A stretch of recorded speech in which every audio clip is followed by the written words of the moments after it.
It was a hot summer afternoon in Argyle, Texas, when Gerald Gustin got an unusual message from his wife, Kim. She goes, "I don't like the way I feel. I'm going to go home." She never made it there.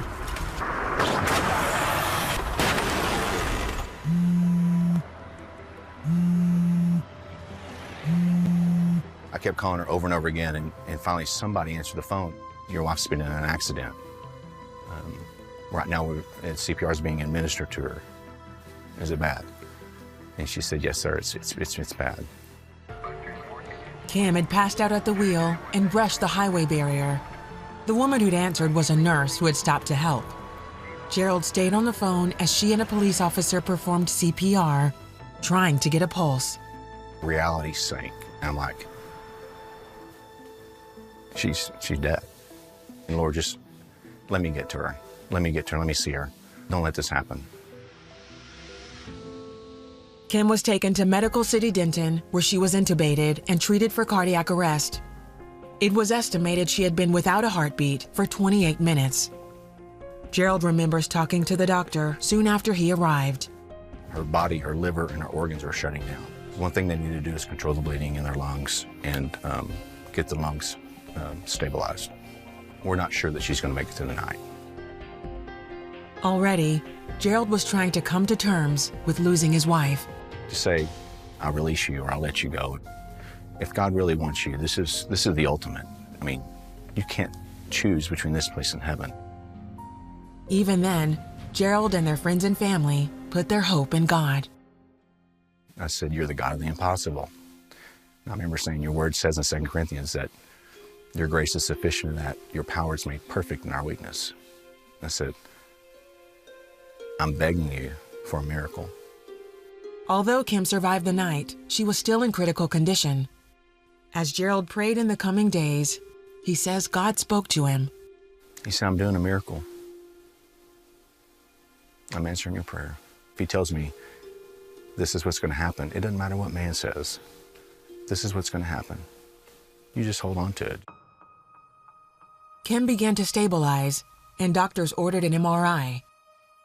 The results proved worrisome. She's had a stroke on her left side of her brain. It's scattered over to the right side. We don't know what we're looking at. It's highly likely that she's going to be a vegetable. I kind of broke down after he left. I'm like, this can't be acceptable for me, please. Though her heart and lungs had improved, there was no way to gauge Kim's mental state until they took her off the ventilator and brought her out of the coma. That day soon came. Gerald held on to God's promise of a miracle.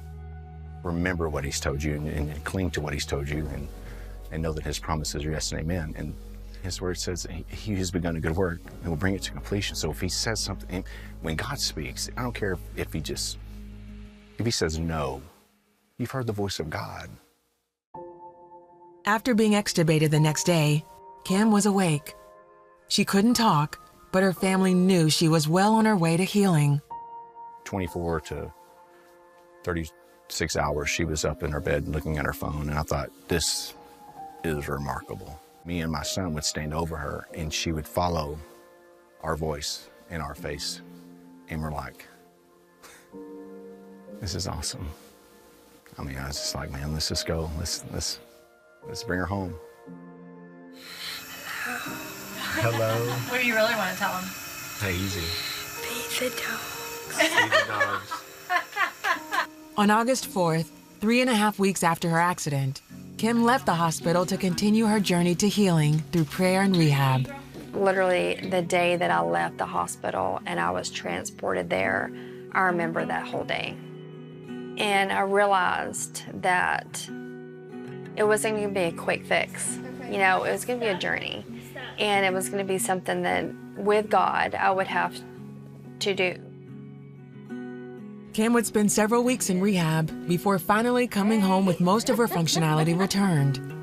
And though she nearly died that afternoon in July, today Kim enjoys time with her family as they give thanks for the life she's been given back.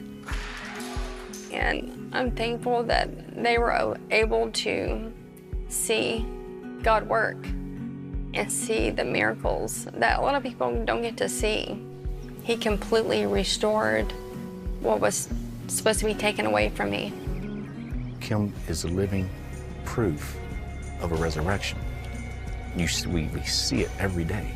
She lives a resurrected body.